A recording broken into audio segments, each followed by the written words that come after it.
Hello everybody and welcome back to our post exploitation section. And by now we already know and are familiar with the Meterpreter shell and its commands.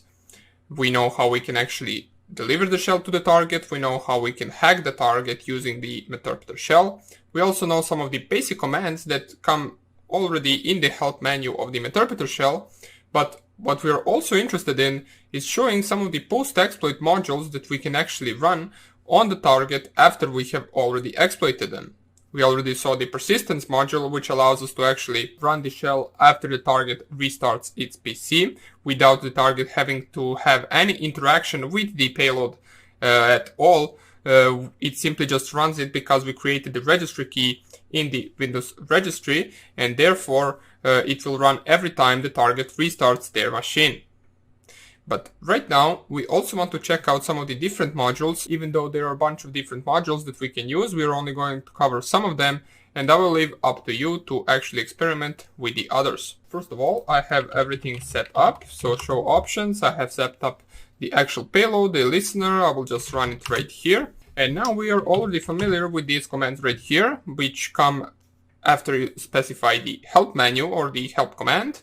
You will see these commands that you can run right away, but there are also some of the post modules that we can actually use on the target system. So for example, if I just type the background command in order to background my session in the MSF console, as we can see right here, the ID is 5 and the session is this one. We can search for the post module, so post and then /Windows, because we are interested in only Windows modules, and you will see there is 184 post modules for Windows target. Okay, so you can test out all of these if you'd like, but we're only going to use some of them. So for example, let's try with this one, post Windows gather ARP scanner. Now what this allows us to do is it will gather all of the machines on the target network with the help of the ARP packets or with the help of ARP scanner, as it says right here. If I simply just type use and then use this module, it will simply just run the ARP scan onto the target's network and discover the machines that are online on the target's network. Okay, so it can be useful if you, for example, want to attack multiple targets on the same network. So you manage to hack one target on a specific network and you want to discover whether there are more targets there. You can use the ARP scanner, which will allow us to do that or to discover different targets. So show options with this post module, and you will see you need to set up the R hosts and you need to set up the session. Okay, so the R hosts will be the IP address of our target machine. And why it needs that is because it needs to specify the target machine IP address in the actual ARP packet, I believe. And we're going to set the session to be equal to 5. If you simply just check out sessions command, we can see that the ID of our session is 5. And let us just run this and see. Yeah, it needs an actual range of IP addresses because it only manages to discover the IP address that you specify. So for example, let's specify something like this. Yeah, that will work. So we managed to discover all of the devices on the target's network, as we can see right here. Once we only specified one IP address, we managed to only get out the information about that specific IP address, which is what vendor it is, as we can see right here, and also its MAC address.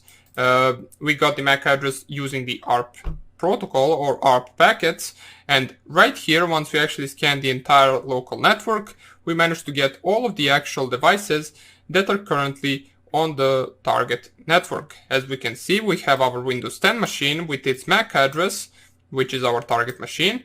We have the 192.168.1.7, which is our Kali Linux machine. We also have our router or gateway with 192.168.1.1. We can see the vendor, which is Huawei device. And we got my laptop, which it didn't manage to actually find out the vendor, but we got the MAC address as well as the IP address. Okay, so here it is. It has finished. And right now, we should be good to go and actually try out a different post module. So we tried this one out, which allows us to discover the targets on target network. It can be useful, it can be not, depending on what your actual purpose of the attack is. But what is useful is to check out whether your target is running a virtual machine, for example.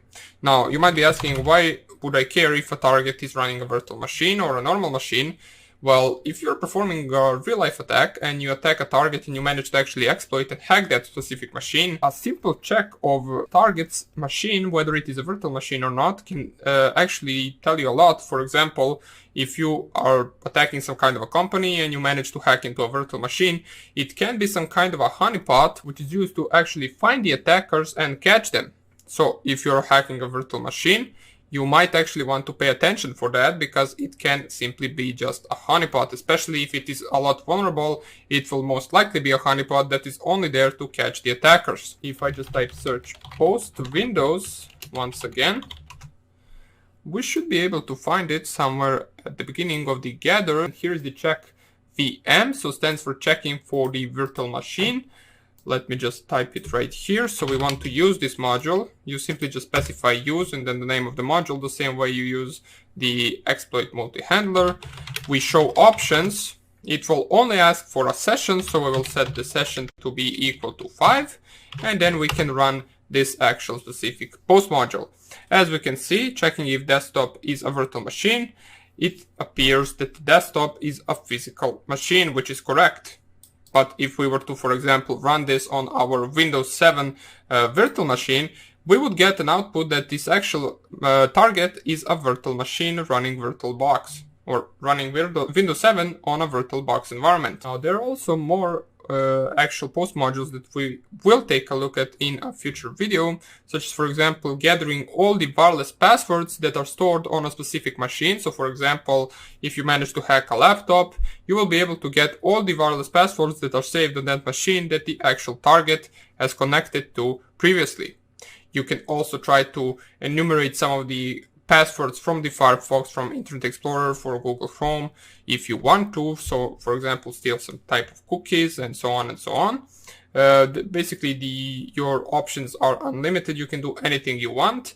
You can also check out some of the different post modules right here, but we're going to do that in the part 2 tutorial, as well as showing how we can bypass the UAC, or simply just the user account control, and gain system privileges. Okay, so I hope you enjoyed this tutorial, and I hope I will see you in the next one.